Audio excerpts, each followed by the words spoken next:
राम कृष्ण दशरथाम तन्नाम श्रवणप्रियाम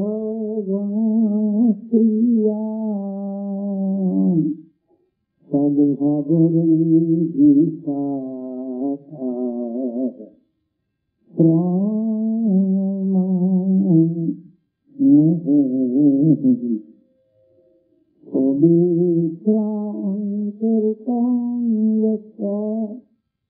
पवित्रां जीवनं तथा पवित्रता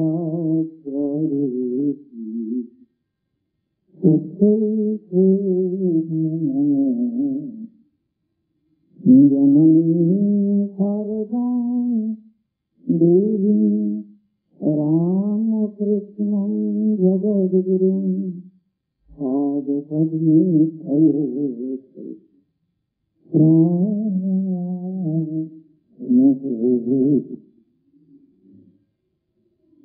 আমি ছোটবেলায় মায়ের কাছে এসেছিলাম, স্কুলে পড়িতাম।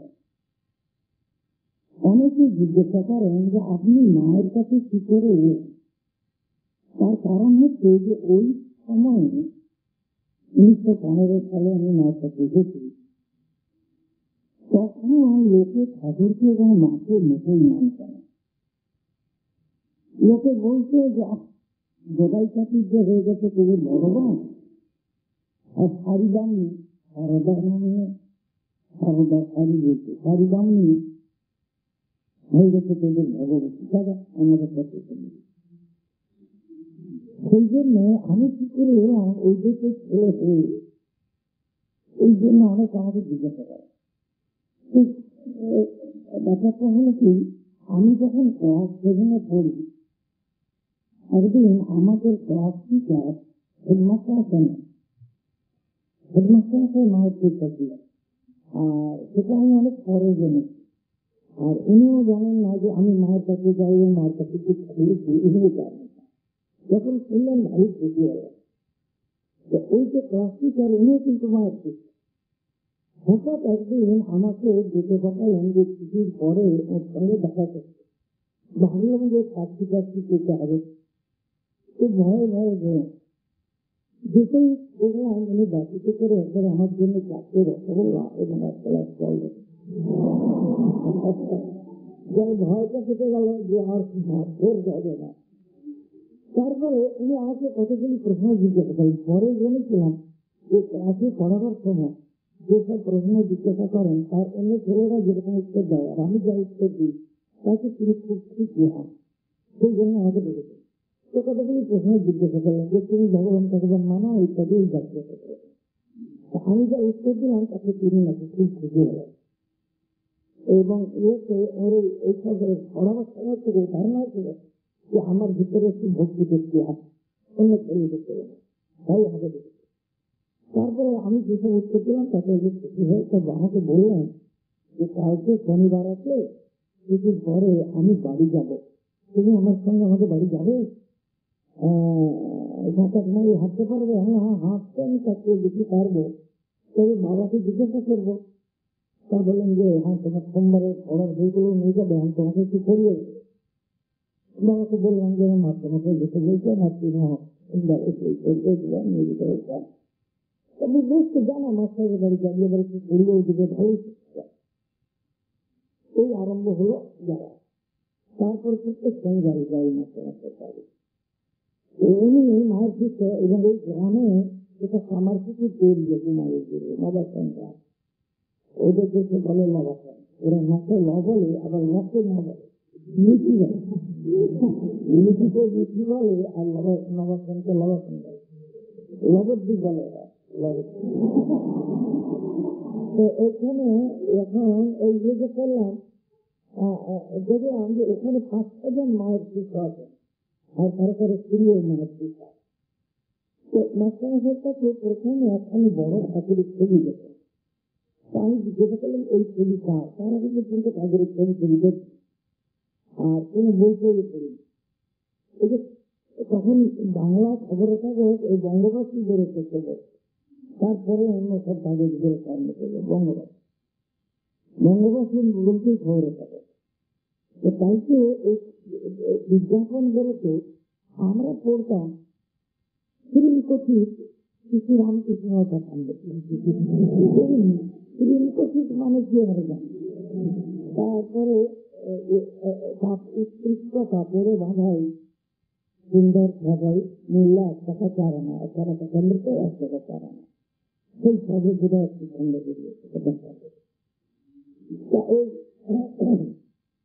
মাঝখানে করে যখন জিজ্ঞেস করলাম যে এই ঠাকুরের ছবি দেখে তার সম্বন্ধে যখন একটু বললেন যে উনি কোথায় থাকেন, ওকে কোথায় গেলে প্রণাম করতে পারবো, তো উনি বললেন না উনি আর তিন দেহে নাই, উনি এখন ধানগঞ্জ।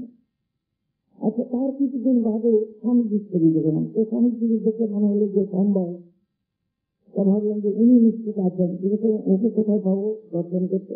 এই না, উনি সেই ছবি দেন, উনি ধানগঞ্জ। কিন্তু ওরা যে সকলেই মায়ের শিষ্য, মায়ের ছবি একখানে দেখি।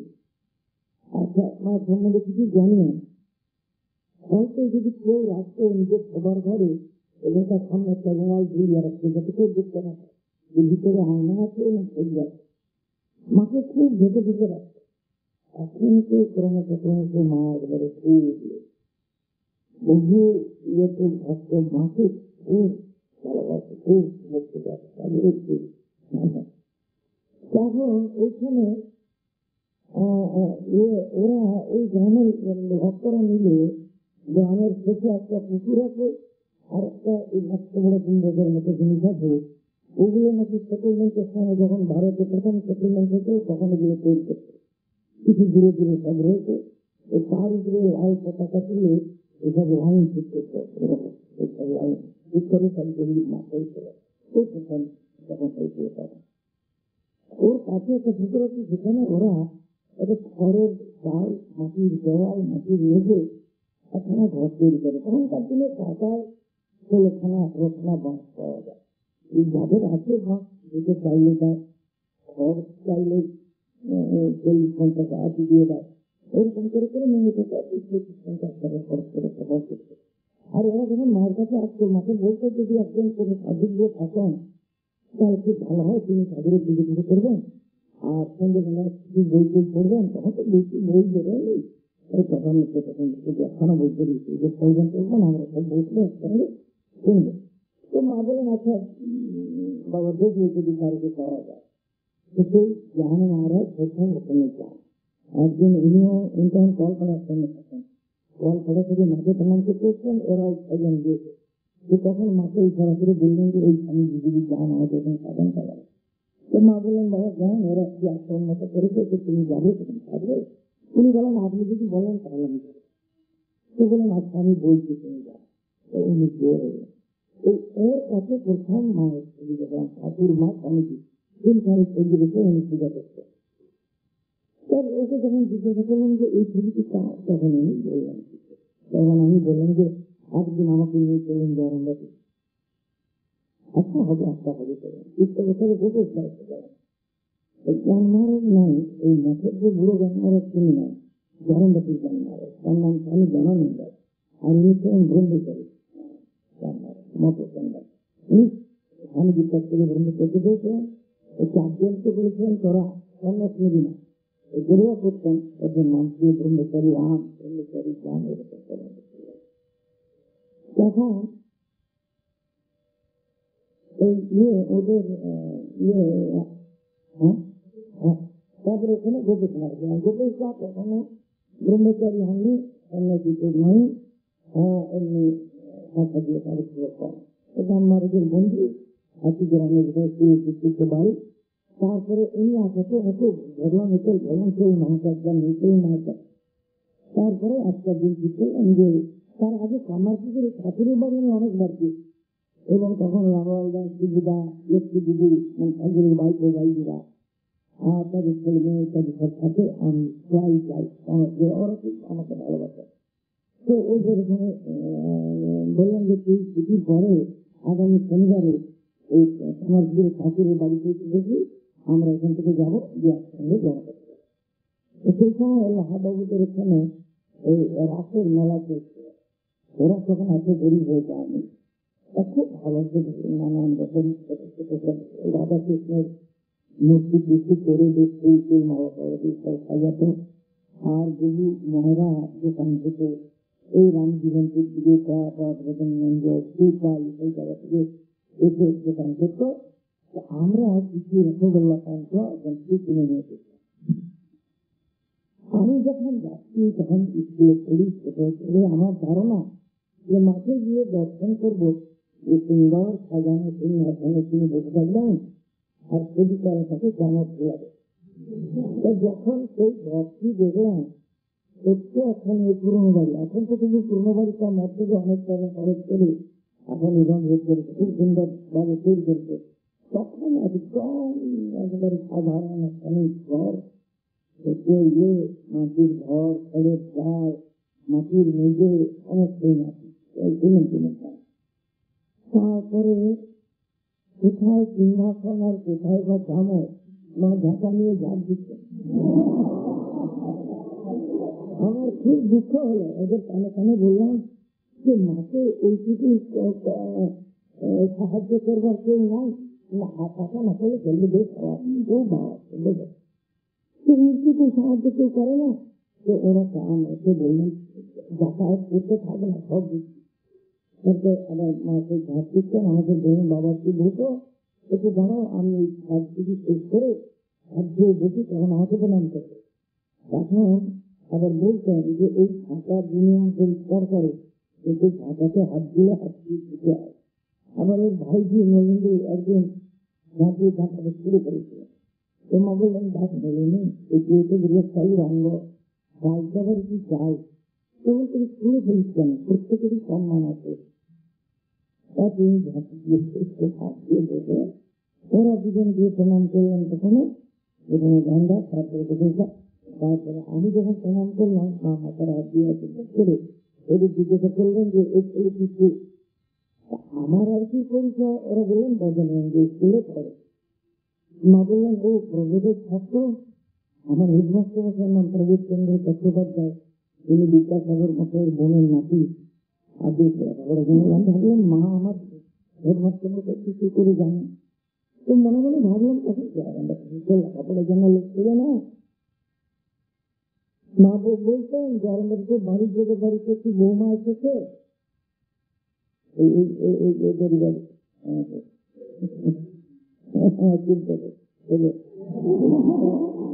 বলে যে কলকাতার মেয়ে, এটি বৌমা এসছে কলকাতার মেয়ে, তো ঘড়িতে দাম দিতে পারে, মেয়ে মানুষ ঘড়িতে দাম দিতে পারে এক জায়গায়, কিন্তু সেই বৌমা আর ঘড়ি নাই। সেই বৌমা নাই মারা গেছেন, মায়ের বৌমা আমাদের একটু বড়, আমাদের বউ দিদি একদিন মারা গেছেন, তার ঘড়িও নাই, আর তিনি ইংলিশ নামকে দেখতে পারেন না। তারই মায়ের কাছে কত প্রশংসা, এই অবস্থা। তো মাকে বিদ্যার খুব, এটা প্রথম ভাগ কি কথাটি পড়েছিল। আর দ্বিতীয় ভাগের শুধু প্রথম লাইনটি ঐক্য মানুষকে কুবাক্য পর্যন্ত পড়ে বা শিক্ষাকে হৃদয় ভাবনা বই হাত থেকে ছাড়িয়ে নিল।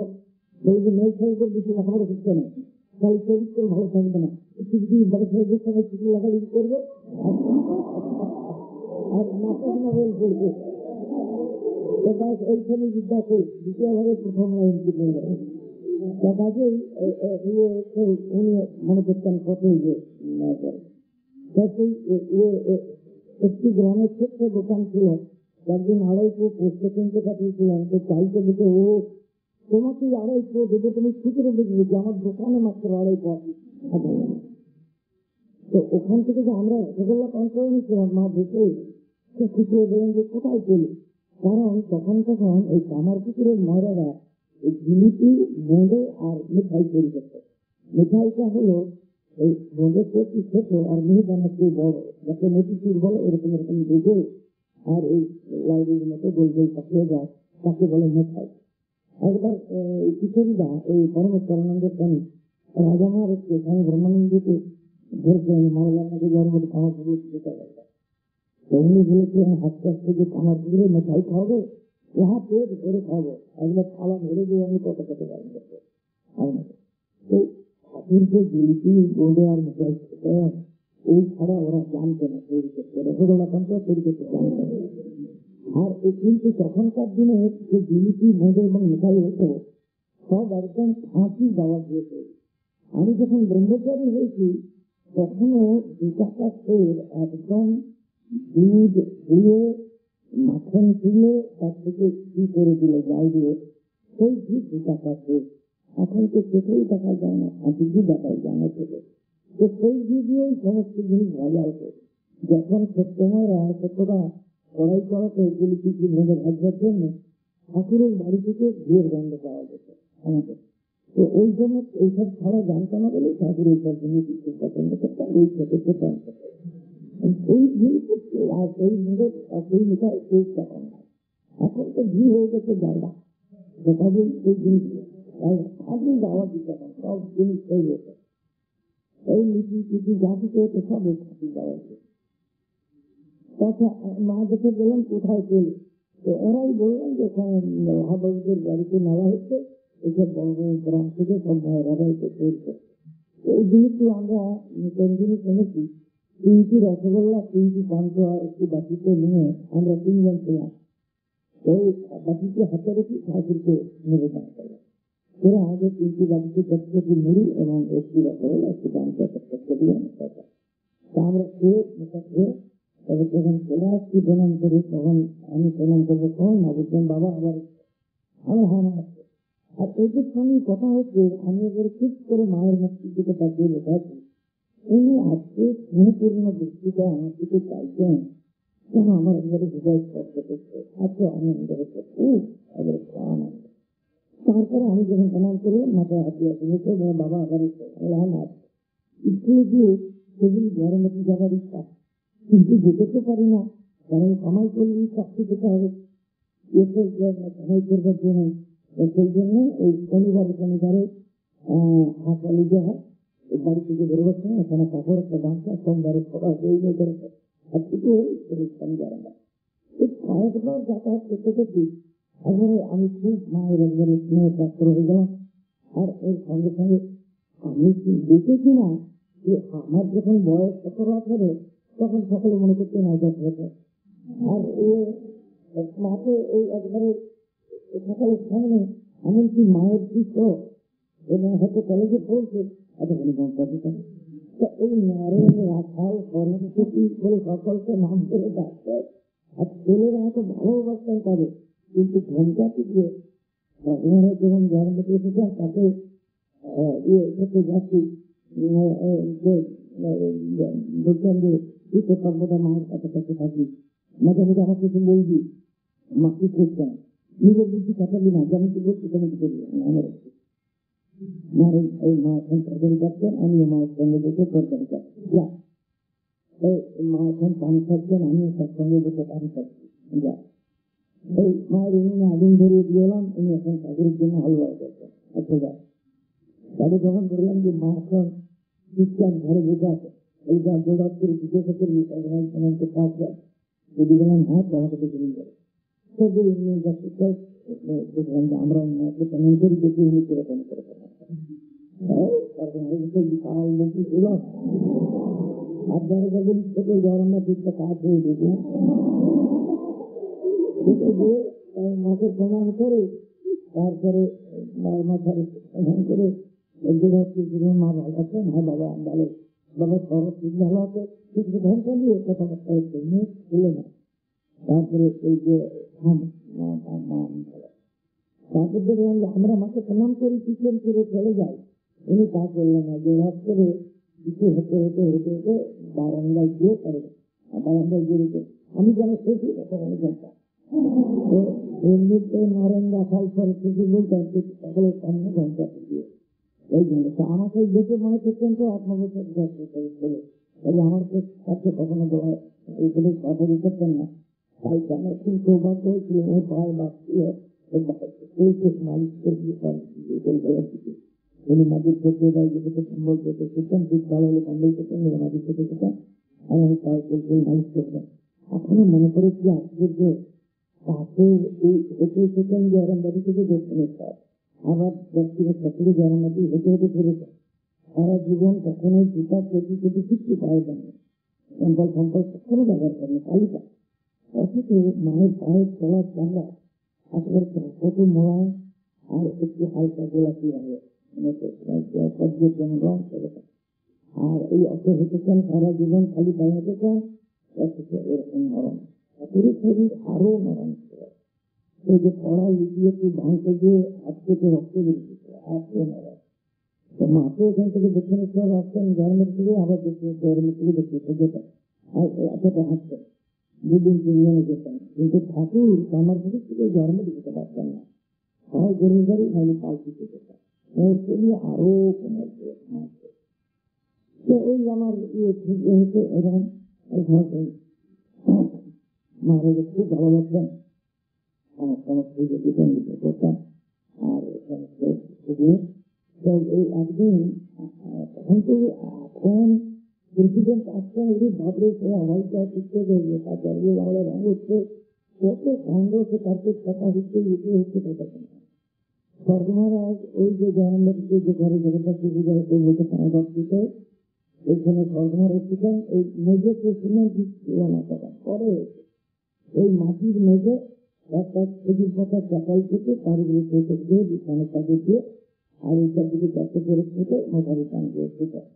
আর ওই একই ঘরে স্বর্গনাথের সঙ্গে এইখানে অনুষ্ঠিত, এইখানে জানুয়ার এখানে কোথায় জায়গা জায়গা করে। তো ওই ইয়ে করতেন, সবাই খুব ভালোবাসতেন।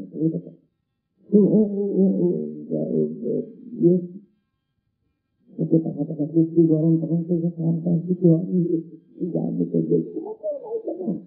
সেই হারিকেন লণ্ঠন আর ওই যে হাত পাতা হ্যাঁ এটাই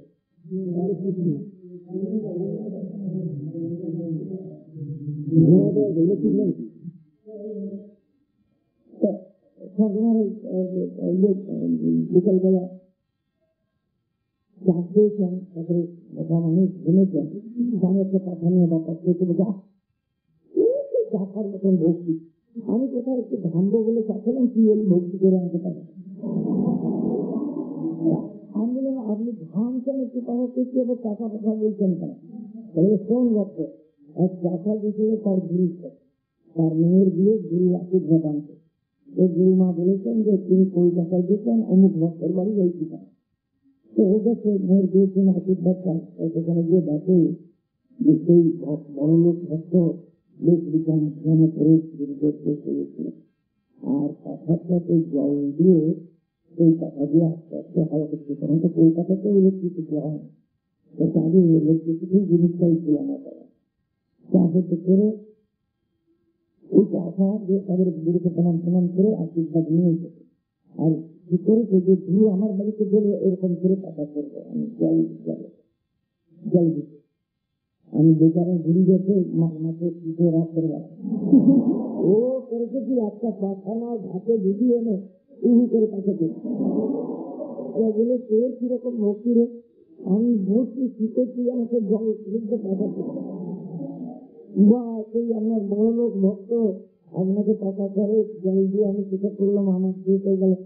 আর সেটা আমি দেখছি হাতে যেখানে আর কি করছিস মাঝে শিখে আমি যেটা একটু ঘামবো শরীরটা হালকা হবে, তুই এলি ভক্তি করে পাঠাবে।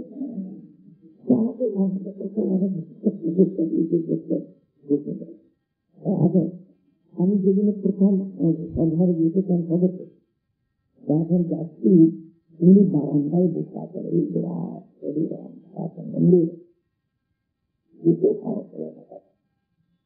এখানে বসে আছেন। আমি এখানে মায়ের ঘর, আমি রাস্তা দিয়ে দেখে চলে গেলাম।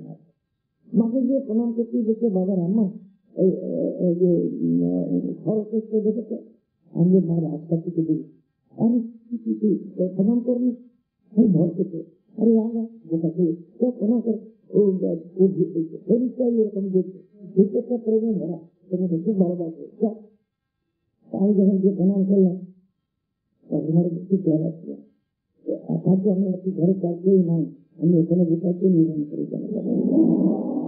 তারপরে আমি বুঝলাম আমার সঙ্গে কথা বলছেন, তা বলছে তোমার নাম কি বললাম, কোথায় বাড়ি বললাম, কোথায় পড়ো বললাম, কোন ক্লাসে পড়ো বললাম। তারপরে জিজ্ঞেস করলেন এখানে কি তোমার কেউ বন্ধু আছেন, এখানে কেউ আত্মীয় আছেন না। যখন এতগুলো প্রশ্ন করে আমি বুঝলাম যে এই বিষয়গুলো কেউ মায়ের কাছে আসে না, সবাই বাঙালি তো বড়। আজকে আমি কি করে এসে গেলাম এই কথাটাই ওর মনে। তখন আমি এবারে পরিষ্কার করলাম যে আমি মায়ের কাছে সর্বদা আসি। ইচ্ছাটা করে ওই যে বাইরে থেকে এসেছি, মা ডাক্তার রামময় খুব মিষ্টি বলা হয়, যাত্রী মা চলে আসে। মাঝে মাঝে সবাই থেকে তাদের মা ডাক্তার রামময়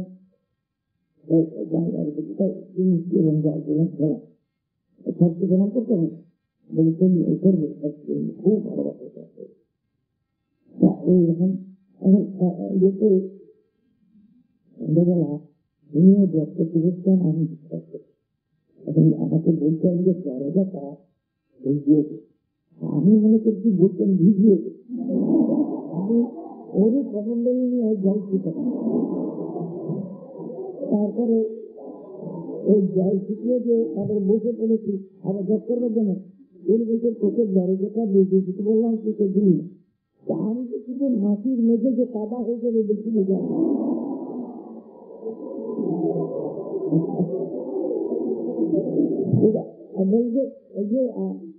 বললাম না, আমি চোখের দরজাটা কি না দিয়ে বন্ধ করতে বললাম, কি জল ঢালছেন। আমি বললাম আপনারা কলকাতার লোক, আপনারা একটু অন্যরকম ভাবে কথা বলেন, সেই জন্য আমি ভাবলাম ভিজিয়ে দেওয়াকে বেরিয়ে দেওয়া হয়েছে।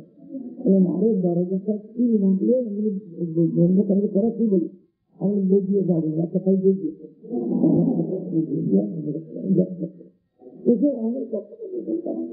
মায়ের কাছে কথাই বলি। এরকম ভাবে দেখলাম যে উনি ওই জোড়াত করে সামনে এসে তারপরে বাড়ি আমি বললাম যে আমি যেন প্রচুর একটা কেন কথা তো ওদের সকালের সামনে উনি কথা দিতেন। আমার ছোটবেলায় যাওয়া সঙ্গে সব কাজ করতাম, আটা পুষে ময়দা পুষে লুচি বলে দিতাম, পান খাইতাম। আবার দুটো করে পান খেতে দিয়ে আর মেয়েদের কাছে বলতেন যে রান্নাকে পান খাইয়ে দেখতে দেখতে হবে, কালো ছেলেটি আর খুব দিন খুব লাল হয়, মানে শীতেতে খানিকটা আগুন ধরলে যেমন লাল আর কালো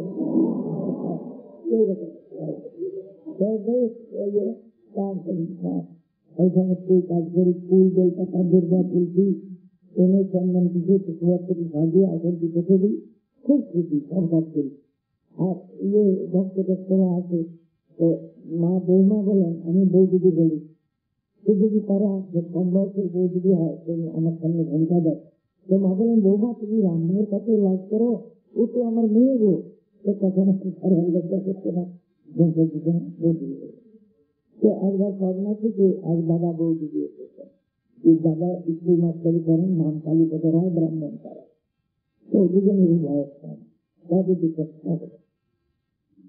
তো ওই দুজনের সামনে ঘন্টা দিতে মা যখন বললেন যে মায়ের কাছে ঘন্টা দাও, ও তো আমার মেয়ে গো, তখন এক ঘন্টা দিতে কয়েকদিন বলছে যে গো এই তোমার দাদার সামনে কোথায় আলাপ করি, তার মায়ের সামনে স্বামী করে আলাপ করতে লাগবে। আমার দাদা যে ঘরে আছেন সে ঘরে তো অন্য ব্যাপার ছেলে হয়েছে, বউ দিয়ে সেখানে গিয়ে কথা বলতে পারে। আমাকে বলছি বলুন আসুন আমার সব জায়গা ঠিক করা আছে।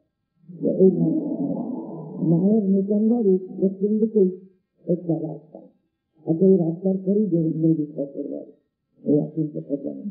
আর তারপরে আমাদের সঙ্গে চলে যাচ্ছেন এই যোগেন্দ্র বিশ্বাসের বাড়ির পরেই হচ্ছে ধানের দিকে ঘর ছিল, ওখানে মাটির দেওয়াল খড়ের চাল সাধারণ ঘর।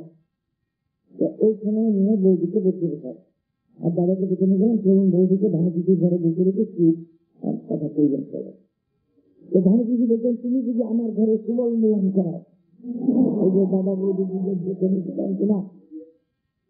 তারপরে করে দাদাকে নিয়ে গেলেন, দেখলেন যে কবে যাইবা তাই চলো। বৌদি বলছেন মাকে যাইতে না করেন, মাকে দেখেন কাল দেখতে দিলেন কাল আচ্ছা ঠিক আছে মা যেদিন বলেন সেদিনই যাবো। বাঙালিদের কাছে দেখতে ব্যাপারটা খুব খারাপ। আবার গুজরাটি মারোয়ারি এদের ক্ষেত্রে ওরা লক্ষ্মী বার হয়, কিন্তু লক্ষ্মীর বার ওই দিনই তো যেতে হবে কোথাও, ওই তো ভালো বার করছে। তো যাই হোক বললাম আচ্ছা মা যাবেন তাই হবে। মানুষের যে খুব সৌভাগ্য হয়েছিল যে যেটা 5 বছর বয়সে দিয়েছে, মায়েরও 5 বছর 4 মাস বয়সে দিয়েছিলেন, এদেশে তখন হতো। এখনো এইসব বাকি থাকলে সব ছোট গাছের মধ্যে এরকমই হয়, ছোট বয়সে। আর 3 থেকে 8 বছর পরে বিধবা হয়েছেন, কাকে বিয়ে বলে আর কাকে বিধবা বলে জানে না বেচারা, কেটে যাওয়া। কিন্তু তার খুব সৌভাগ্য হয়েছিল যে ঠাকুর যখন জন্মতে আসতেন, উনি তার চরণ স্পর্শ করেছেন বহুবার, আর ঠাকুরও তার মাথায় হাতিয়া স্পর্শ করেছেন। আর ঠাকুর যে একটু চকরা ছিলেন, দেখুন মা নকল করবেন না, উনি নকল করে দেখাতেন যে ঠাকুর এরকম করে কথা বলতেন, তোমার নাম কি পূজা, মানে কিছুকে প্রথম যেদিন প্রণাম করতে যাই, উনি বিছানা বসে জব করতেন। আজকে আমি বসে রইলাম, উনি উঠতে প্রণাম করে বললাম, কিছু না আপনার এখানে আসন দিতে না, এই কেন বাবা? তাহলে আমরা তো আসনে বসে জবদান করি আর বিছানায় একটু পড়ে ঘুমাই। না বাবা, ঠাকুর বলেছেন বিছানায় জব ওখানে জপের সময়, বা হাইকোর্ট হয়ে গেল, ঠাকুর বলেছেন ওখানে জপের সময়, আর এখন বিছানায় বসে ঝঞ্ঝট করি। আর গরমবাটির মতন জায়গায় মশাদিকে থাকিয়ে নিশ্চিত হয়ে ঝঞ্ঝট করা যায়, তাহলে মালামন্দি করে মশা বাঁচতে হবে। তো গরমবাটিতে যে আমাদের বেশি রাস্তাটা সেখানে ঠাকুর বলেছেন যে বিছানায় জব জপের সময়, এবার তখন বিছানা বেশি জব করি নিশ্চিত হয়। ওই যে বৌদিদি, ওদের ওই দুজনের একটু বিখ্যাত চাই। এখন উনি মাকে ধোকা রান্না করে খায়। তো আমাকে জিজ্ঞেস করছে, বলছেন যে ঠাকুরপো রাঁধুনি না দিতে পারো ধোকা করতে পারো। আমি যে রাঁধুনি কোথায় পাবো, মাথা করুন রাঁধুনি, আর কেউ রাঁধুনি না এখানে। তাহলে উনি হাসপাতাল যে রাঁধুনি হইল একটা মশলা, আমি কি জানি না রাঁধুনি আবার প্রচুর মশলা, যিনি রান্না করেন তিনি রাঁধুনি। তারপরে আমার সময় থেকে মনে গেলেন বিজয় সুগ্রামের মা, কি রান্না এত হাসিতে দিচ্ছে। আরে বউ যদি রাঁধুনি চাইছেন দেখুন না দিতে পারেন, এটা কি বউ না ঠিক করবে না, ধোকা রান্তাম, এর ধোকাতে দিলে রান্তা মানে গন্ধটা ভালো হয়, রান্তা ভালো। তো আমাকে তখন বলতে ও রান্না, আমরা যদি চন্দনী বলি এই পূর্ববঙ্গের মেয়েরা তাকে রাঁধুনি বলে, তাহলে ও চন্দনী চাই। সেই যে দোকান যে 250 করতে দিতে পারলো না বলে তোমাকেই দেবো, তাহলে খুচরো বেশি তোমার দোকানে মাত্র 250 আছে, সেখানে 1 পয়সা এতগুলি চন্দনী দিল, দিকে দিয়ে এই রান্না, এইটা না দিলে রান্না বলা হয়, এইটা দিলে রান্না বলা হয়। চন্দনীকে ধোকায় রান্না করলেন, বেশ খুব ঘ্রাণ হলো চন্দনী দেওয়াতে। আর বেশ মোলায় মাও খেয়েছি, আমরাও খেয়েছি। আমাদের চাকররা বানায়, কোনদিন ডাকে টাকা যায়, কোনদিন টাকা যায় আমার, আর উনি খুব মোলায় দেখা করলাম। একদিন দেখেছি মেয়েরা থাকবে, আমি আর ওই মায়ের এই সমস্ত সরকারি টাকা উনুনে আগুন ধরিয়ে দেওয়া, ভাবনা রেখে দেওয়া, গান সাজা, এসব কাজই যেতাম। এই শুধু ফুল জলপাতা দুর্গা তুলছে না, চন্দন তুলছে, সাজিয়ে দিতাম আর বাগানে কাজ করতাম। মেয়েরা সব করতো। দেখেছি ওই বৌদিদি একসঙ্গে উগড়ে উগড়ে 3 খানা করে বেশি বইছিলেন। আমি বসে গেলাম, এরকম বলতে আমাকে শিখিয়ে দেয়, কারণ এক একদিনে অনেক রুটি করতে হয়, 3 খানা করে হয়ে গেলে একটু তাড়াতাড়ি হয়ে যাবে। তুমি বলেন ভাই কিছু নয়, প্রথমে একটু আটা দিয়ে তার উপরে একটা লেচি দিয়ে তার উপরে আবার আটা দিয়ে দিয়ে দ্বিতীয় লেচিটা দিয়ে আবার তার উপরে আটা দিয়ে তৃতীয় লেচিটা দিয়ে চেপে দিয়ে দিয়ে তারপরে উপরে আটা দিয়ে আর সমস্ত চাকরিতে আটা ছড়িয়ে দিয়ে এরকম করে গোল করে ঘোরাতে থাকে। ঘোরাতে ঘোরাতে যখন 3 খানা রুটি দিয়ে আর মাছ বেশ পাতলা হয়েছে, তখন দুটো দুটো করে ধরে ধরে ভেঙে। আচ্ছা শিক্ষাটা হলো, করতে গেলাম 3 খানা হলো 1 খানা হলো, তা ভাবলাম যে মাঝখানে আটা কম দেওয়া হয়েছে, ঘুরে গেছে, আবার ভেঙে ফেললাম। আটা দিয়ে যদিও করলাম 3 খানা হলো, একটু যেন ভারতবর্ষের মানচিত্র হলো বলো। আচ্ছা আবার ভাঙছি, যে একজন যখন পারেন তখন আমিও পারবো। এইরকম কয়েকবার ভাঙছি গড়ছি ভাঙছি গড়ছি করতে করতে করতে করতে 2-4টা আন্দাজ হতে গেল, গোল গোল 3 খানা করে রেখে। এখন আমি যদি বলি মা 4 জন ভক্ত এসেছেন, মা জিজ্ঞাসা করতেন যেতে ছেলে না কলকাতা ছেলে। তার কারণ হচ্ছে কলকাতার ছেলে 3 খানে কি 4 খানে যেতে পারে, আর দেশের ছেলে খাবে 25-26 খানে। আর কলকাতার ছেলে এত কিছু ভাত খাবে, বিশেষ করে খাবে এতগুলি, তুমি সেরকম ভাবে নিবেন, সেরকম রান্না করবে। এখন আমি রুচি বলেছি মাছ খেতেন, এখন আমি একখানা বলছি কি দুখানা বলছি কি তিনখানা বলছি, এটা তুমি জানো। একদিন অনেক ভক্ত এসেছে, মেয়ে ভক্ত এসছেন, আর তাদের মধ্যে দেশের ছেলে আছে, কাজে অনেক আচারণ করতে আমি মা প্রথমে এতটুকু ময়দা দিতেন আর একটু ঘি দিতেন, এইটা ময়ন দিয়ে আর ওটা বেশ করে মেখে আর একটা বাটিতে রেখে দেখা দিয়ে আসতাম। আর তারপরে ওই আচারটা থাকতাম, এই ভাত ডাল তরকারি এসব রান্না হয়ে যাওয়ার পরে রুটি হতো। আচ্ছা, রুটির জন্য হয়ে যেত একটু ছোট্ট এতটুকু কড়াইয়ে এই ঠাকুরের জন্য ফুলকি রুটি আমি বলে দিতাম, মাম ভেবে। আর আমরা যেমন থালায় করে মন্দিরে ভোগ নিয়ে যাই, মা তা করতেন না, এই রান্নাঘরের কোনাতে, এই রান্নাঘরে ঢুকিয়ে ডান দিকের কোনা থেকে ওইখানে ঠাকুরের জন্য আসন পেতে আর থালা লুচি তরকারি ডাল তরকারি দিয়ে আর গলা থেকে এই ঠাকুরকে দিয়ে ভাবতেন দিয়ে খেতে দিয়েছি, চলো খাবো চলো তখন সবার থেকে লুচি রয়েছে। এখন একদিন এই যে অনেক ভক্ত থেকে কোনো মেয়ে ছেলে নয়, এতগুলো আশা লিখেছি। ওর মা বললাম ওর ভাই দিকে নলিনী দিতে, ওই নলিনী তুই আজকে রুটিতে রান্নায় আর আমি দুজনের থেকে বেলে বেরিয়ে দিই। তা মা ওই রান্নাঘর থেকে বেরিয়েই কাছে কাছে বসেছেন, ওর ছোট্ট এতটুকু একটু চেষ্টা করে কাছে আর একটু এতটুকু কালো কুচকুচে আবির সাথে ইবানের তৈরি মানে বেলে সেগুলো একখানে ফোন করে বলছেন। আর আমি বেশ বড় একটা কাঠির কাঠি আর মোটা বেলুন দিয়ে আমি তিনখানা করে দিই। আচ্ছা, দুজনেই ছিঁড়ে ছেড়ে দিচ্ছি আর নলিনী দেখছে। প্রায় অর্ধেকটা কাজ হয়ে গেছে, আমার কোনো হঠাৎ নলিনী বলেছিলাম কিছু না, তোমার চেয়ে রান্নায় রেখে খুব ভালো করছে। এই না বলা, মা যেন আমার বলছে কি ছোট মেয়ে অভিমান করে বেলুনটাকে শরীরে ঢুকে গেল। আমি রুচি বলতে বলতে বুড়ি হয়ে গেলাম, আর ওই যুগের ছেলে ওর গলা দিয়ে ঝুল ধরে গেছে, আর ও আমার চেয়ে ভালো রুচি বলছে, ওই বেলুনটা বললাম। মাকে বসে রইলাম, আমি আশ্রমটা থেকে উঠে দাঁড়িয়ে পড়লাম। দাঁড়িয়ে পড়ে আমি বললাম যে আজকে মা আপনি যদি রুচি বলেন তো আমি বলতে পারলাম করলাম। তো মাকে বললাম এখনো অনেক বাকি, অর্ধেক বাকি আছে, আর আমি একসঙ্গে তিনখানা করে উড়াচ্ছি, আর উনি একসঙ্গে তৈরি করে বললে অনেক রাত হয়ে যাবে, ঠাকুরকে ভোগ দিতে রাত হবে, ছেলেদের খেতে দিতে রাত হবে।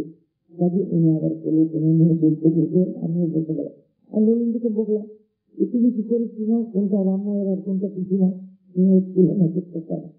যখন যত বুড়ো হচ্ছে এখন ফিরে ফিরে পার হতে চললো, এখন বলি যে দেখো যে মা যে চাইতে দীক্ষা পাখি দীক্ষা দিচ্ছেন, তারপরে অনেক ভক্ত মাকে নানান রকম প্রশ্ন করে।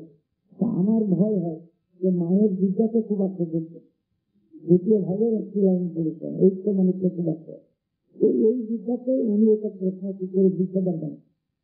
আর এরা প্রজের মধ্যে যেতে পারে, সেখানে স্বামী ব্রহ্মানন্দ, শিবানন্দ, সর্বানন্দ, প্রিয়ানন্দ, প্রেমানন্দ সব রয়েছেন, তারা কত শাস্ত্র পড়েছেন, সেখানে গিয়ে না জিজ্ঞাসা করে মাকে পায়। অর্থাৎ মা হেরে যাবেন এই আমার ভয় আছে, যে মা প্রশ্ন বুঝতে পারবেন না, কিন্তু মা কখনো বলতেন না যে তারা ভাইকে জিজ্ঞাসা করো যে শরৎকে জিজ্ঞাসা করে, এরকম বলতেন না। তিনি সব শুনতেন এবং এমন উত্তর দিতেন যে আমি ওই বয়সে স্কুলে পড়া ছেলে, আমি সেই যা প্রশ্নটাও বুঝলাম না, আর মা যা উত্তর দিলেন তাও আমি বুঝতাম না, কিন্তু দেখতাম যার প্রশ্ন তার প্রবলেম সলভ, মানে একবারে বিমান করে দিচ্ছেন, এত সুন্দর যে তারা খুব খুশি হয়ে যাচ্ছে মায়ের কাছে। আরো একটি ব্যাপার খুব কম যদিও দেখেছি, মেয়েরাই দেখি যে চলে যাবার সময় মায়ের দুটিটা জড়িয়ে ধরে যে মা একটি আমার প্রার্থনা পূরণ করতে পারে নাকি, না আমাকে বলুন, আমাকে মৃত্যুকালে দর্শন দেবেন।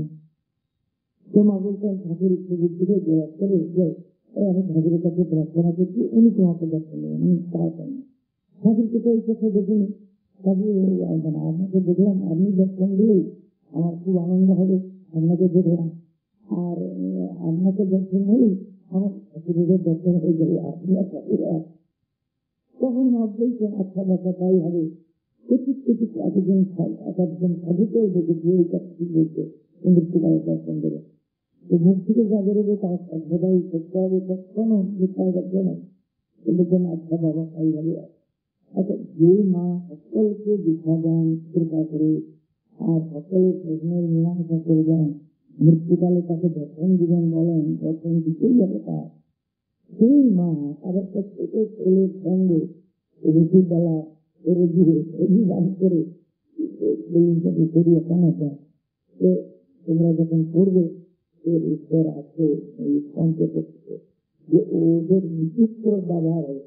কখনো কখনো রাজ্যের মতো সব জানেন, আবার কখনো কখনো একেবারে ছেলে মানুষের মতো। ঠাকুরেরই এই অবস্থা। বাগানের ঘাসে যেগুলো ব্যবস্থা আছে, যেটা আঙ্গুলে পিছলে পিছলে কামড়ে দিয়েছে, তো মালিকই জিজ্ঞাসা করি যে দেখো বাবু আমার এরকম পায়ে থেকে কামড়েছে। বলে যে ছোট মোটো সাপ আছে বোধ হয়, এদের জন্য কোথাও গর্ত কামড়ে ঢুকে গেছে, ওখানে আঙুলটা ঢুকিয়ে রাখে, যদি আবার কামড়ায় তাহলে বিশ্বাস দেবে। একদম বাজে কথা, কখনো যায় না। আবার এখানে বিষ ভাই গেছে, এখানে বিষে কামড়ালে আবার এখানে কামড়ালে কখনো বিষটা এখানে যায় না। এইসব ভুল ধারণা এখানে। তো উনি একটু গর্ত গেছেন, আঙুল ঢুকিয়ে চুক্তি করে দেওয়া। এক ভক্ত শিখেছে, এখানে বসে শিখেছেন ঘাটের গুলো, দেখো লোকে কামড়েছে। তো মালিক বললো যে সাপ ঢুকে আছে, একে যদি আবার কামড়ায় তাহলে বিশ্বাস হয়ে যাবে। আর দূর দূর তীব্রে তীব্রে কামড়ি চলছে, কিছু করতে পারে না। কিন্তু ওই মালিক কথা শুনে তুমি আঙুল ঢুকিয়ে দিতে আসেন, সাপে কামড়াবে।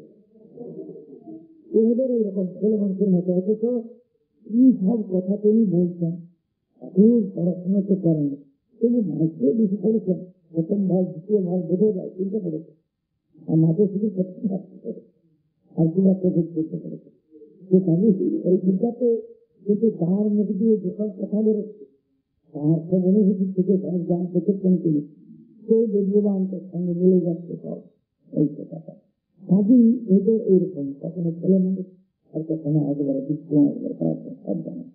এইভাবে খুব ইয়ে করে হয়েছে, আনন্দ পেয়েছি না সংখ্যা করেছেন। তো দেখি বহু লোক দীক্ষা টিক্ষা নিয়ে যায়, তাই বা আমিও দীক্ষা নেব কি জানি মা দেবেন কিনা।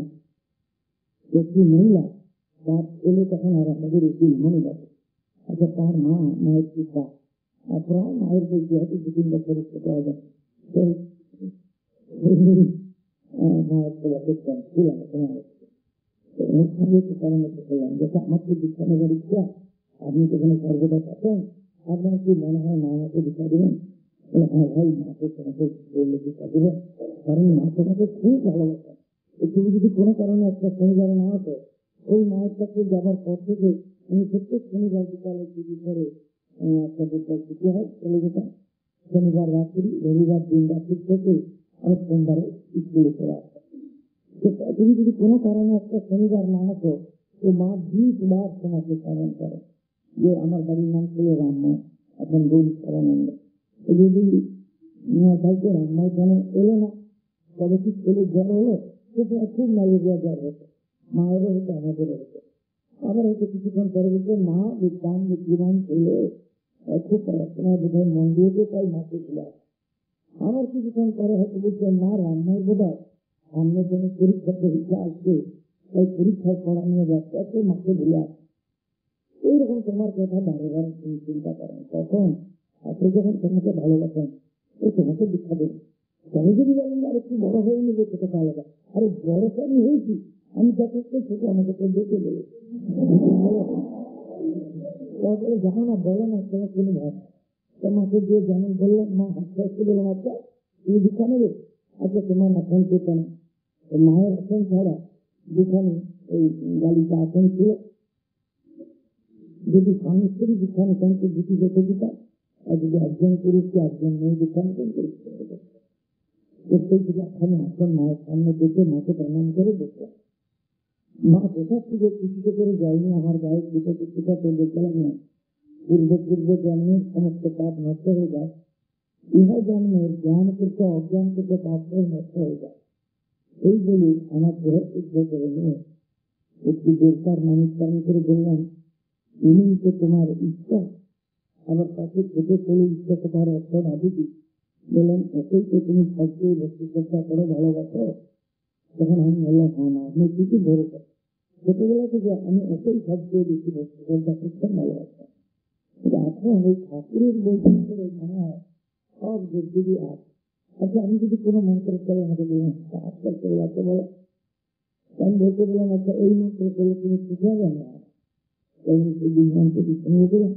আর কিলোমিটার পরে একটা করে দেখতে, আর অল্প দু চারটি কথা উপদেশ করে বললাম, বাবা গুরু আর ইচ্ছাকে ঠিকঠাক ধরবে না, ওদের জীবনটা আগে জানবে।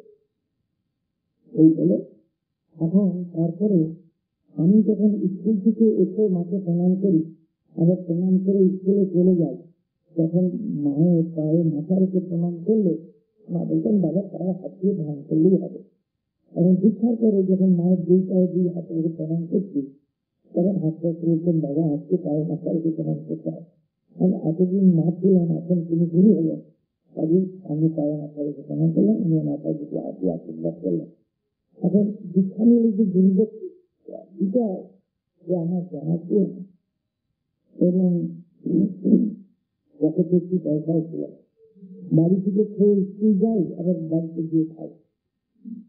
স্কুল থেকে জয়রঙ্গাতে আসতে হেঁটে হেঁটে আমার হেঁটে হেঁটে ঘুরে পয়সার সঙ্গে কি সম্পর্ক?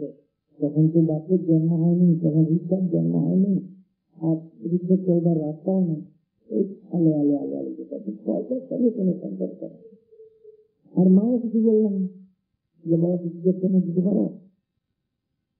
স্বামীজি যখন তার শব্দ প্রিয় দেখে বাঙাল বলে ডাকলেন, শরৎচন্দ্র চক্রবর্তী তাকে দীক্ষা দিয়ে আজকে বলে কিছু করছে না, যে উনি তো কথা বলতে অনেক কি করতে বলে, আরে আজকে আমার পকেটে একটু পয়সা নেই। তো বলে, যা ভাড়া করে কিছু ভিক্ষা করে নেবে। ওই ভাড়ারের চাইতে একটু আপেল দিল, বলছি স্বামীজির হাতে যদি বল কাজ হয়ে যাবে। তো মাকে আমাকে বললাম, না বাবা কিছু দিতে পারো, দেখতে দেয়, আর যদি কিছু না থাকে তো ভারতীয় যাত্রা হচ্ছে যাত্রা, তাহলে তো উনি অতি করাতে পারবেন। তাকে যেতেই বলেন কিছু দেখছে না, দিন উনি কি দেবো, আমার পকেটে শুয়ে পয়সা নেই। তখন ওই পকেট থেকে রুমাল বের করে টাকা, ঝুড়ি, কিছু দোয়ানি আমি যা ছিল সব আমার হাতে দিলেন। হয়তো আরো থেকে 3 টাকা হতে পারে, উনিও গোনেন না, আমিও গোনেন না। দরজার কাছে যেতেই মা বলছেন, কি বাবা আমি পয়সা টাকাটা হাত করতে কোথায় পেলে? আমি জানলা দিলাম, হয়তো দাও বলে উনি হাত করতে নিয়ে আমি ফের পায়ে মাথার উপর প্রণাম করে চলো বাবা চলো খাবে, চলো ছেলে মানুষ থেকে দেখে বেলায় যেতে। ওর মা একটু ভালো করে চাকরি মুড়ি নিলেন, আর আমার করে দিলাম, ওই পয়সাটা দিয়ে বসে থাকছে। খেতে খেতে আবার তুলে দিচ্ছেন, এই মুড়ির সঙ্গে শশার দিনে শশা, কাকুরের দিনে কাকুর, মূলোর দিনে মূলো, আর এই যখন যেটা থাকে সেই দিয়ে হয়তো খাওয়া, আর নাহলে করে হয়তো পাঁপড় ভেজে দিলেন মুড়ির সঙ্গে খেতে, আর নাহলে হয়তো ছোলা ভিজিয়ে রেখে একটু নুন লঙ্কা তেল দিয়ে ভেজে, আর সেই চটচটি সকলকে দিতেন, নিতেন খেতে। এখন ওই পাশাপাশি থাকি, আর তার থেকে পেয়েছিলাম খাওয়া খাওয়া বুড়ো হয়েছি, দাঁত নড়ছে, কেউ যেতে পারিনি। তো আমাদের তো দাঁত নড়লে আমরা তো ডেন্টিস্টের কাছে যাই, এতে করছি দাঁতে দিয়েছি, আর ইঞ্জেকশন দিয়ে দাঁত তুলে দেয় খরচ দিয়ে। তখন কোথায় ডেন্টিস্ট, হয়তো কলকাতায় একজন ইংরেজ ডেন্টিস্ট পাচ্ছে শোনা সম্ভব।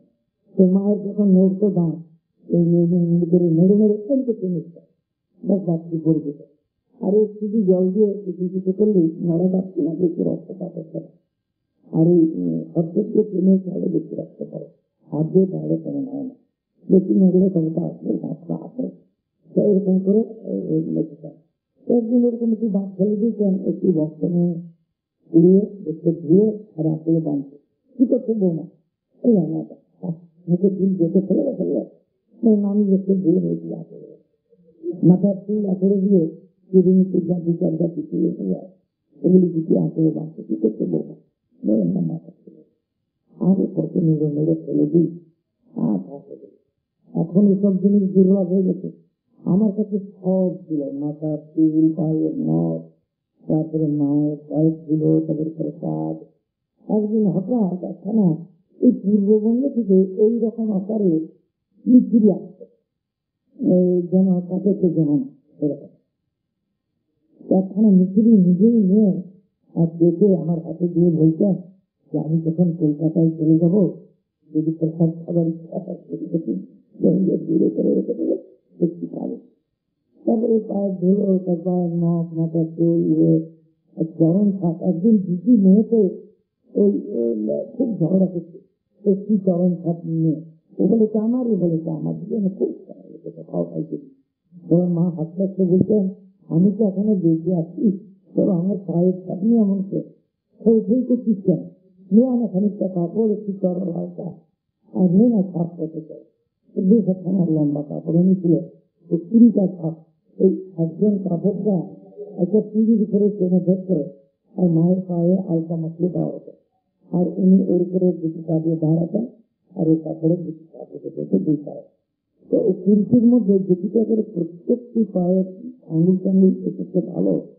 মা বলেছিলেন যে এটি থেকে আমাকে দিচ্ছে, একটু আমার পায়ের সাথে তুমি নিয়ে কি করবে না, কেন আমাকে দেবো, ছেলে মানুষ এটি খুব ভালো উঠেছে, খুব দিচ্ছে। তা আমি এরপরে শনিবার দেখি, আমাকে বললাম বাবা এইটা খুব ভালো করে রেখে দিয়ে। সব জিনিস ছিল তো একবার তখন আমি ব্রহ্মচারী গোপাল পেয়েছেন না, সব লিখতে দিয়েছে, আর মাসুল গোপালের বলে নাম দিয়েছেন, গোপাল পেয়েছেন। তা এই খেলা করে তালা ভেঙে ঘর দিকে সব চলে গেল। আর এই সব জিনিসই ছিল, মায়ের দাঁত, মায়ের পায়ের নখ, মাথার চুল ইত্যাদি আমার কাছে যাচ্ছে, সব ছিল। কোয়াল করার ওই বুড়ি মা, মানে কেশবানন্দ সংস্কৃতি আছে, যিনি কোয়াল করা আশ্রমে ফাউন্ডার, মানে কেশবানন্দ থাকছে, তারও সব দেখাতে নিয়ে গেল, সব ডাক্তার সমস্ত। এখন কোন ভক্তের কাছে থাকে, তবে আমাদের কিছু মামাতো ভাই আছে, বড় মামার ছেলে গণপতি, ও সব কিছু দিতে পারে। ও তার বউয়ের চিন দিয়ে বলতে পিসিমার মাথা, আর নাপিতের কাছে কতগুলো নকশিন জাতের বিলাস ধরে রেখেছে।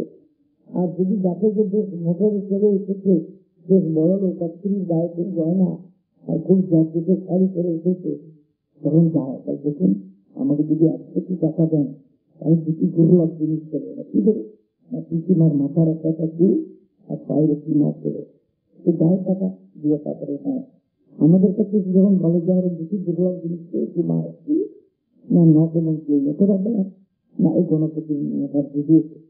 আমার সে তো মায়ের শরীর আবার অনেক বছর পরে জন্মেছে, কিন্তু মাকে দেখেনি, সে মাকে দেখেনি তো বলে, আরে আমাদের কাছে বললো আমি ছোট ছিলাম, পিসিমা আমাকে কোলে করে আদর করছিল, আর আমি একখানটা চুল ছিল।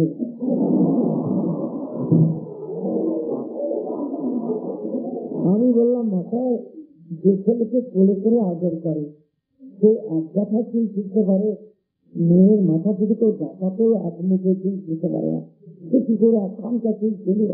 আর সেই বয়স থেকে কোলে করে আদর করা বয়স থেকে সেই চুলগুলো রেখে দিল আজকে বিক্রি করবার জন্য। আর সে মাকে দেখলেই না মায়ের শরীর দেবার, সে তার বাপ চলতে দেখেন। এই তো বড় মামার প্রথম পক্ষের 2টি কন্যা, এই নলিনী আর মাকে। আচ্ছা তারপরে মামি মারা যায়, তবে মা মামা 2য় পক্ষের বিয়ে করেন। সে বিয়ের মজা কি, তার আবার হলো কমলা আর বিমলা। এই শীতকালে মামার যখন একবারে মৃত্যু সব যাত্রাই কাটায়, তখন এই গণপতিটা জন্মেছে। তোর খবর পাঠিয়েছে, তিনি শুনেছেন কানে যে তোমার ছেলে হয়েছে, পুত্র হয়েছে। তার কয়েকদিন পরেই মামা মারা যান। কাজী বাপকে উঠে দেখেনি, বাপের ছেলেকে দেখেন, আর কিছু মাসে তার আগেই চলে গেছেন। তো আগে তো সব মামাদের চেয়ে বড়, তো উনি সকালে দিদি ছিলেন, আগেই গেছেন। সেটাকে ও মাকে দেখেনি, এসব কি করে কাজ হতে। 2য় পক্ষে যখন বিয়ে করতে যাচ্ছেন, 800 টাকা পণ দিয়ে 11 বছরের মেয়ের সঙ্গে বানান দিয়ে মামার তো তখন বেশি বয়স হয়ে গেছে, মাকে প্রণাম করতে গেছে, তো মা বলছে বড় লোক করা এই বুড়ো বয়স আবার দিতে ছিল, যদি তুমি আমাকে আশীর্বাদ করবে, তোমাকে ভক্ত আমি দিতে পারবো না, বড় লোক করা জানিয়ে করবে। ঢোল টোল বাজিয়ে, কানাই টানাই বাজিয়ে হুম করে করে পালকি করেছে মামা। তখনকার দিনে, এখন তো বর দেখে তাকে বিয়ে করবে, অনেকে দেখে, তখন তো বর দেখা দূরের কথা, যে শ্বশুর কেউ দেখবে না যে সে বউ হবে, আর শাশুড়িও দেখবে না কে বর হবে, তখন সব ওই ঘটকের মারফতে সব কথা। তো মামাকে দিয়ে কাশি টাকি দিয়ে ঢোল টোল বাজিয়ে তো হুম করে করে পালকি করে দিয়েছে। যেমনি নেমেছে দূর থেকে শাশুড়ি দেখেছে যে বর বুড়ো, কেননা মেয়েকে নিয়ে ঘর দিকে ফুল দিয়েছে, বলে যে আমি এই বুড়ো বড় ছেলে দিয়ে দেবো না। আর মহামুখী যদি ফিরে আসে বিয়ে না করে, তো সারা গায়ে তো সব লোকে তো ঘাটতে যাবে তার পিছনে এরে দিয়ে নাচে ফিরে এসেছে মহামুশকিল। এখন সে গিয়ে ওই গায়ে তো যত সেই তো ওর কথা ওদের কাছে বলেছে, ওর কথা ওদের কাছে বলেছে। তাই দেখে শাশুড়িকে অনেক করে বুঝিয়েছে কি এমন বুড়ো হয়ে গেছে, একটু বয়স বেশি। আর তার জন্যই তো 800 টাকা 15 হয়তো বলেছি আমি তো আগে যে একটু বয়স আছে। আর তারপরে শুধু বয়সটাই দেখছেন, সাক্ষাৎ জগজ্জননীর ভাই আপনার মেয়েকে হাজার হাজার লোক মানুষ ধরে ডাকবে, কত খাতির করবে, কত ভক্তি করবে, তার কত সম্মান হবে। এইসব বুঝছেন নাকি? তাদের থেকে মামাকে বলেছে যে দেখুন 800 টাকা তো শ্বশুর সেজন্য দিতে হবে, আর টাকা আছে বেশি বলে হ্যাঁ আছে, ওই 200 টাকা জানতে শাশুড়িকে ঘুষ দিতে হবে, নাহলে কোনো। তারপরে গিয়ে জানালা দিয়ে 200 টাকা গড়িয়ে দিয়ে বলেছি যে এই টাকাটা আপনার স্বামীকে ওখানে 800 টাকা জমা দেওয়া হচ্ছে, যখন বাধ্য হয়েছে এই টাকাটা আপনার, আপনি যথা ইচ্ছা খরচ করবেন এই টাকাটা আমাকে। আর দিন দয়া করে মেয়ে বের করে আপনার মেয়ে গরম সুখে থাকবে, আপনি কেবল বয়সটা দেখবেন না, আপনার মেয়ে খুব সুখে থাকবে আর খুব তার সম্মান হবে ইত্যাদি বলতে। তখন 200 টাকা পেয়ে মেয়ে করে তো সেই মেয়ের আবার 2 কন্যা হলো। তারপরে জন্মগ্রহণ করবে তো ও তো মাকে দেখেনি, ওই তো কোথায় পাবে এরকম। তো এইভাবে সেই বহু জায়গায় যায় আর এইসব নানান রকম করে। ইদানিং আবার নিজের একখানে ছাড়া কাপড় থেকে এই লোককে বলে যে আপনার যদি কিছু আমাকে টাকা দেন তাহলে আমার কিছু না, যে কাপড়টা পরতেন সে কাপড় একখানে আমার কাছে আছে, আমি তার কিছুগুলো আপনাকে দেবো, তাই নিয়ে যায়। এইটাই রিসেন্টলি আরম্ভ করতে হবে। বাট আবার গেরুয়া পরে ভক্তদের কাছে চায়, তাহলে ভাববে যে একজন খাবে। তারপরে ঘরে মা আর মেয়ে যে তাদের কাছে এখন আসন দেখায়, বাসন দেখায়, যে এই বাসনে পিসিমা ভাত পেয়ে গেছেন, পিসেমশাইও পরামর্শ দেবো এটা পেয়ে গেছেন, আর এই আসনে বসেই ভাত পেয়েছেন। এইটা ইদানিং আরম্ভ করেছে, আগে ছিল না। আর এই কাপড়ে টুকরো দেওয়া আরম্ভ করেছে। তারপরে একটি মা আর মেয়ে এসেছে, তাদের দেখাচ্ছে যখন আর মাথায় ঠেকাচ্ছে আসন, তখন মেয়ে দিয়ে পরে কি বললো, মা এটা তো আমাদের বাড়ির আসন, এই তো বছর 3 আগে আমাদের বাড়ি থেকে উনি কেনা ল্যাঙ্গুয়েজ করলো না, এখন তো আমাকে দিন তো আমাদের বাড়ি আসে করে পড়ে এই জায়গায়। এই এক ভদ্রলোক নাকি এই রিসেন্টলি আমাদের একজন ব্রহ্মচারী বললো যে সে নাকি ওকে টাকা দিয়ে ওই কাপড়ের টুকরো নিয়ে দিচ্ছে। আরামবাগে গিয়ে এক ভক্ত তার বন্ধু তাকে বলেছে যে আমি এবং সেই দুর্লভ জিনিস এই মায়ের পরনের কাপড়ের টুকরো গণপতিটা দিয়েছে তো সব মিথ্যা কথায়, ওই আসন ফাসন যা দেখায় কিছু না, ওই সব মিথ্যা কথায়। ভাষণ যে মা খেয়েছে সেসব ওই আশ্রমে আছে আর উদ্বোধনে আছে। এর মাথায় ওই নিজের সারা কাপড় দিতে পারি ছেড়ে ফেললাম। সে রাত 10টা এবার মুখের দ্বার নিয়ে এসে গেছে, এসে লোকে দেখেছে যে আপনাকে কি প্রণাম করবে, কি দয়া করে উঠুন না। ওরা তো 9:30 শুয়ে পড়ে কিনা, ওগুলি ছিল রাত 10টা। তো ভেবে কিন্তু কিছু টাকা পয়সা পাওয়া যাবে। তাদের করে জন্য বেরিয়েছে, অমনি ফেরত একবার তার গলায় দামটা জড়িয়ে আছে, বলে টাকা ফেরত দাও, এই না তোমার কাপড়ের টুকরো। এই আমার বন্ধু বললো যে সব বাজে কথা, তুমি মাকে দেখাই না, এসব কথা শুরু করে তুমি ইত্যাদি করে শুনবো না, আমি টাকা ফেরত দাও, তবে আমি যাবো না। যারা যে কালে ভাই করতে টাকা দিকে বেরোচ্ছে, তা তো বাজিয়ে সমস্ত ইয়ে ঘুরে ঘুরে টাকা আদায় করতে ইয়েতে মায়ের এই ভাইকে থেকে আমি বহু জায়গায় বলে বেড়াই। ও আমাকে বলছে যে রামায়ণের বিরুদ্ধে আমি শেষ করবো, উনি আমার বিরুদ্ধে সব কথা বলেন। তারপরে এই যে মা সকলকে এত যত্ন করে করেন, তাদের সব শিক্ষা দেন, তাদের করেন এই সমস্ত। আমার ওই সময় থেকে ফুল গাছ লাগাবার ফুলের থেকে দেওয়া থাকে। তো এই এখন যেমন একটা গোলাপ গাছের একডালে লাল ফুল, একডালে সাদা ফুল, একডালে হলদে ফুল, একডালে গোলাপি ফুল, একডালে বাইকাল এরকম করতে পারি, কিন্তু আমার বহু ছাত্রী আমার কাছে শিখেছে। তখন এসব জানতাম না, তবে এই যেসব গাছ থেকে থেকে লাগানো হয়, যেমন বেল ফুল, জুই ফুল, তারপরে করবি, এই জবা ইত্যাদি সব লাগাতে, আর ওই গেঁদা, গোপাতি, এসব মা খুব খুশি। কারণ কখনো কখনো একটিও ফুল পেতাম না ঠাকুর পূজার জন্য। জবাব করে ঠাকুরকে বলতেন, ঠাকুর আজ একটিও ফুল পেতামনি, আজ শুধু তুলসী পাতা, চন্দন আর গঙ্গা জল নিয়ে সন্তুষ্ট হও। সেই গঙ্গা তুলসী কাজ করি, আর এই চন্দন তুলসী দিয়ে পূজা করতাম, একটিও ফুল পেতাম না। আমার এরকম গাছে যখন ফুল হয় মা খুব, এখন কত করে যে গাছটা একটু বড় হয়ে তখন তাতে খুব ফুল এসে ফুল হয়।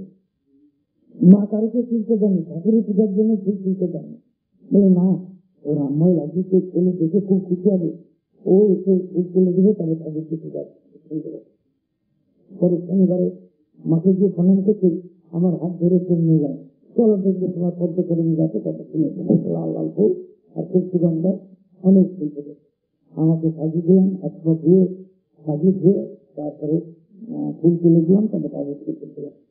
একদিন মায়ের কাপড় রেখে দিচ্ছি, একটা ছেঁড়া কাপড় পদ্মা হয়ে গেছে, তার মধ্যে উনি কালো জিরে দিয়ে দিয়ে, তখন থেকে মাথায় ইনফেকশন নিয়ে জন্ম নেয়, ওই কালো জিরে দিলে কখনো পোকা লাগে না, উনি ওই ভাঙে ভাঙে কালো জিরে দিয়ে রাখতেন।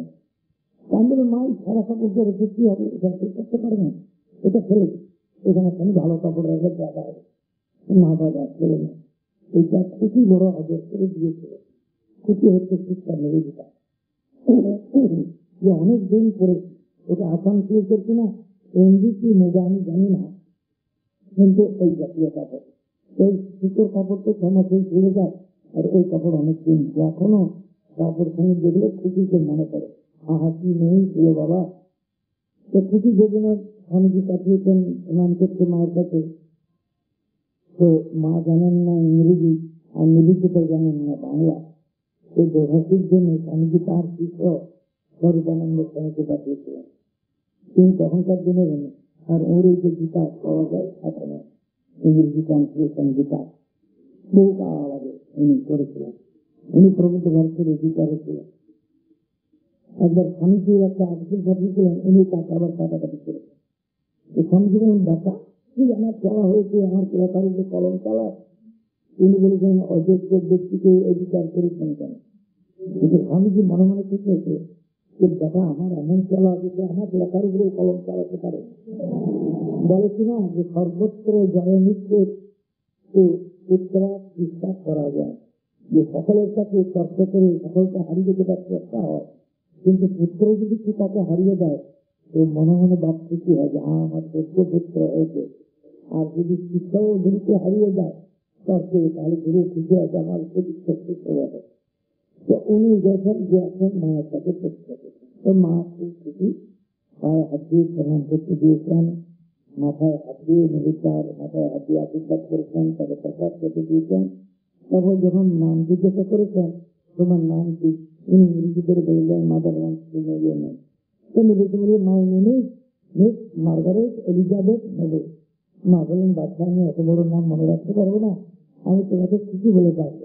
উনি যখন ইংরেজি করে দিলেন, মাদার রিমেম্বার করতে লিখলেন বেবি, আমাদের তারপর সাহিত্যকে দিয়ে খুব জগমগ হয়ে আনন্দ বলতে মা খুব আদর করেছেন, মাথায় হাত দিয়ে আশীর্বাদ করেছেন, পায়ে হাত দিয়ে প্রণাম করতে দিয়েছেন, প্রসাদ করতে দিয়েছেন, আর আমাকে কিছু বলে দেখেন। তারপরে ইংরেজি বলছেন স্বামীজি আবার রামী ধর্মানন্দ গীতাকে দিয়ে লিখছেন, রাজা আমার জন্য ব্যক্তিকে দর্শন পাথরের বোঝা চলে গেল, যদি মা বিক্রি করে দেখতে বলে চালিয়ে দিতেন তাহলে আমার দুঃখ আপনার জায়গা থাকতো না। কিন্তু নিবেদিতা আগে মায়ের হাজারে বলে খুব খুশি। তারপরে এই নিবেদিতা এই দর্শনের কাছ থেকে তাড়াতাড়ি বাংলা শিখে নিয়ে যাতে নিজে গিয়ে মায়ের সঙ্গে কথাবার্তা বলতে পারে। তারপরে স্কুলগুলো বাংলা পড়ছে, আর ইতি আপনার স্নেহের খুশি এই বলি বই করতেন খুবই। এইভাবে কত রকম ভক্ত আসছে, কত হয়তো দেখেছি সমস্ত হয়েছে। মা যখন এই ইয়েতে থাকতেন আমার পুকুরে, এটা বলি আমি শেষ করবো, হয়তো থেকে দেখেন আর বিরাটের চেষ্টা করবেন, তাই এই আমার পুকুরে একলাটি আসতেন, কেউ নাই। আর এই যে লক্ষ্মী জলা জমিতে ধান চাষ করেছে কৃষকরা, এই কৃষকরা তখন এত শখ ছিল একটি ধান বেশি নিতে হয়, ঠিক সমান ওজন করে অর্ধেক শ্রেণীতে অর্ধেক মাঠে দিয়ে দিত, ওদের শ্রেণী বলে। আর সেই সারা থেকে ধান উৎপন্ন করতে হলে অর্ধেক শ্রেণীতে এই ধানকে সেদ্ধ করে শুকিয়ে নিজেই ঢেঁকিতে থেকে চাল করে রেখেছেন। সেই চারটি চাল রেঁধেছেন, ভাত করেছেন, কিন্তু মায়ের একটি পয়সা নয় যে ডাল তরকারিতে দূরের কথা এতটুকু নুন দিয়ে যে জিভে চাকনা দিয়ে ভাতগুলি গিলবেন তাও উঠেছে। খুব কষ্ট হয়েছে একবারে, শুধু ভাত তুমি চিবিয়ে খেয়েছেন। তারপর একখানে ধীরে ধীরে সেখানকে সেলাই করেছেন। তারপরে যখন পচে গেছে কাপড়, মানে সেলাইগুলো ফেটে ফেটে যাচ্ছে, তখন এমনি করে দই দিয়ে ভেঙে আর করেছেন যেখানে সেখানে ধরেছি ওই কাপড়ে ধরেছি। যখন এইরকম দুরবস্থা, তখন ঠাকুর যখন বেতনের পরে মা কালীর পুজো করতেন, ওই 7 টাকা বেতন ছিল মাসে। আর এই ঠাকুরের যখন পূজা করতে বসে ধ্যান করতে আরম্ভ করলি, সমাধি হয়ে যাচ্ছে, তখন আর দেখলাম যে ওই দ্বারা পূজা সম্ভব হবে না। তো হৃদয়কে পূজারি করলেন আর ঠাকুরকে 7 টাকা পেনশন হিসাবে দিতেন। হৃদয়কে বেতন দিতেন 7 টাকা, আমাকে 7 টাকা পেনশন দিতেন। তবে ঠাকুরের গ্রহণকার করে এই 7 টাকা মাসে দিতেন। কিন্তু কি বলবো, দুঃখের কথা, রামলালদা নাকি বললেন ক্যাশিয়ারকে যে ফ্রিবাসে 7 টাকা পাঠাবে, আরো ভক্তরা নাকি বহু টাকা দেয়। মা বলতেন বাবা কেউ দেয় না, এমনি করে টাকা বাজিয়ে দেখাতেন যে বাবা তার কাছে ভক্তি এই চাকরির কাছে পেয়ে পাওয়া যায়। যখন এই 7 টাকা বন্ধ হলো, কেউ কেউ বললো যে মাকে যে আপনি তো ভোলাবাবু ক্যাশিয়া করেন, আগে সে দিনে থাকেন কি 7 টাকা হচ্ছিল ভোলাবাবু, তো ভোলাবাবুকে তো লিখলেই ও টাকাটা পাঠাবে। মা বললেন আমি না খেতে পেয়ে মরে যাবো, তবু আমি হাত কাটবো না কারো কাছে, 7 টাকাও টাকার কাছে আমি ভিক্ষা করবো। এই যখন দুরবস্থা, মা বললেন যে দেখো বাবা, ঠাকুরের কত তো বড় বড় শিষ্য হয়, তো এই আমার 7 টাকা যখন আমি লিখলাম না আর তারাও শিখছে না, তখন 7 জন বড় বড় শিষ্যদের একটি করে টাকা চাঁদা ধরেছিল। তা বাবা একটি করে টাকা তো দিল না, সব ভাবলো, আর আমাকে এই সব বলে গালাগাল করলো। তো আমার যেসব কথা বলতে গেলে চোখে জল ধরে। তো আচ্ছা তোদের গুরু না হয় তো গুরু মাতে, আচ্ছা টাকা না হয় না গুলি গালাগালটা কেন করলি, এই অবস্থা। তো বড় দুঃখ যখন মায়ের এরকম, তখন শেষকালে ওই দিদিমা, মায়ের মা গিয়ে ওর হাত ধরে হিন্দি করে জয়রামবাসীকে চেনা হয়। অনেকেই এখনো বলে যে বিয়ের পরে তো শ্বশুর বাড়ি বাড়ি হয় মেয়েদের, তো মা কামার পুকুরে না থেকে জয়রামবাসী চেনা যায়। বড় দুঃখ এসেছেন, কেউ দেখবার নয়, কেউ একটু সাহায্য করে না। তখন মায়ের মা গিয়ে হাত ধরে চেনে আনলেন যে আমার যদি জিনিসে চাল দিতে কিছুই আপনাকে থাকি, আমি আপনাকে খাবো, এই আমি থেকে এখানে একলা মরবার জন্য ছেড়ে রেখে যাবেন করে নিয়ে গেলাম। সেখানেও তো কষ্ট, ভাই বাসার ছোট বাপ মারা গেছে, তখন পয়সা নাই করি নাই, তো মা আর দিদিমা মায়ের ব্যতীতে লোকের বাড়িতে ধান ভাঙতে যেতেন। এক মন ধান ফুটে চাল করে দিলে ওদের একটা মাপ আছে, এরকম বেতের ফের বলে, এই 100 চাল পারিশ্রমিক হিসেবে মা পেতেন, 100 চাল দিদিমা পেতেন, দুজনে মিলে ধান ভেঙে দিয়ে পেতেন। তো ওই চাল আর ওই এত কোটি মুড়িও, ওই 1 মুড়ি জলপানি দুজনে পেতেন। তো এই মুড়ি নিয়েছে 4 ছেলে মা মেয়ে, এই 6 জনে মিলে এক মুখে মুড়ি খেয়ে একটু জল খেতেন। আর ওই চাল থেকে দুমুঠো চাল দোকানে দিয়ে তাই থেকে একটু তেল, একটু নুন, একটু লঙ্কা এরকম নিয়ে আসতে নিয়েছে। এই এখান থেকে 4টি বেঁচে শাক, ওখান থেকে চটনি শাক, এখান থেকে সজনে শাক, যেগুলো লোকে প্রায় খেয়ে পারে না, সেই ফিরিয়ে বাড়িয়ে এনে তারপর থেকে তেল দিয়ে একটু নুন লঙ্কা দিয়ে ওই রেঁধে ওই গাধা হতো, সজনে মিলে খেতে। এই করে তাদের চলেছে, তখন ভীষণ কষ্ট গেছে মায়ের। তো এইরকম অবস্থা, ভক্তরা কেউ ইয়ে করেনি, সাহায্য কার্য করেনি, এরকম কষ্ট গেছে মায়ের। তখন আমরা যখন যাতায়াত করছি মায়ের কাছে, তখন একটি টাকা হয়তো কোনো ভক্ত মানি অর্ডার করেছে, কেউ 2 টাকা মানি অর্ডার করেছে, এরকম আসছে। আর মাস্টার মশাই স্ত্রী মা এই 5 টাকা করে মাত্র টাকা দেয়। শেষের দিকে নাকি একেবারে শেষে 10 টাকা করে দিয়েছেন, আমি জানি না সেটা। তো 5 টাকা পর্যন্ত আমি দেখেছি, কারণ মা ওই পিস্তল দিতেন, আমরা ওই ডোনেশনে নিতাম। আবার সন্ধ্যেবেলা টাকা বাজাতে দিতাম না, তখন তো 1 টাকা নিতে হলে 50 টাকা দিতে হতো, তখন সেই রূপার টাকা। সেগুলো বাজিয়ে দেখতে হতো বুঝেছি। তো মা বলতেন সন্ধ্যা হয়ে গেলে বলতেন, বাবা টাকা বাজিয়ে না, তাহলে কেউ রাখবে, যদি ঘরে অনেক টাকাই। আমি ওই যে সন্ধ্যাবেলা শনিবার রাত্রে আর রবিবার রাত্রে আলো জ্বেলে পড়তাম, তো মা বলতেন রান্নায় থাকলে দরকার, ছেলে রাত জেগে জেগে পড়ে আর কেউ রাখবে না, পেরিয়ে জেগে জেগে আজকে আলো নেই। আমাকে আমার মাস্টারমশাই, হেডমাস্টারমশাই তো মায়ের শিক্ষক, উনি ছাড়া অন্য টিচাররা আমাকে খুব বকতেন, হাজি বল আর পড়াশোনা করতে হবে আর 5 কাজ করতে হবে। আমি মাথা কি হেট করবে থাকা, আজকের মাস্টারমশাই চলে গেলে আমি বন্ধুদের বলতাম, দেখা আমি জয়রামবাটি যাই বলে আমি পড়াশোনা করি না, নাকি আমার সার্টিফিকেট আছে। মা বলেন শনিবার রবিবার পরে তাতে ছুটি ছুটি বড় বড় ছুটি হলে আমি সব ছুটি চাই, জয়রামবাটিতে কাটাই। পড়াশোনা করে তাকে বাড়ি ছুটি আছে বাকি আমার। আমি যে পড়াশোনা করি, আমরা তো কোনোদিন বেঞ্চের উপর দাঁড় করাতে পেরেছি আমি পড়াশোনা। আরে আমি ফার্স্ট ডিভিশনেই কাজ করবো, ওরা যতই বলুন না কেন। আমি জয়রামবাটি গেলেও আমি পড়াশোনাটা করে আসি, তাই করেছিলাম। ফার্স্ট ডিভিশনে পাস করেছিলাম এবং অঙ্কেতে 100-র মধ্যে 97 নম্বর পেয়েছিলাম বলে 97 আউট অফ 100 আমাকে 14 বছর বিদ্যাপীঠে অঙ্ক করতে পারতে হয়েছে, 9 and 10। সব বন্ধুর মাঝে বলে, আরে মশাই আমরাও অঙ্ক জানি, আমরা কেউ 97 পাই না, তো তাই আপনি আপনাকেই পড়াতে পারতেন।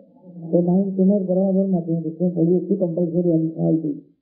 তো এইরকম ভাবে মায়ের প্রথম দিকে বড় দিয়েছে, এরকম ইয়েছে।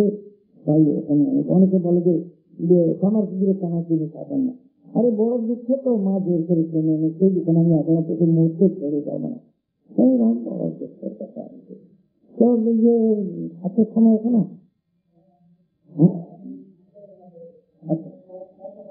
আচ্ছা, তাহলে এখন যাই, আমি কল করলাম। আমি সকলের জন্য মায়ের কাছে প্রার্থনা করছি, তিনি সকলের কল্যাণ করুন। জননী শারদাং দেবী রামকৃষ্ণম জগদ্গুরুং পাদপদ্মে প্রণমামি। মা সকলের কল্যাণ করুন।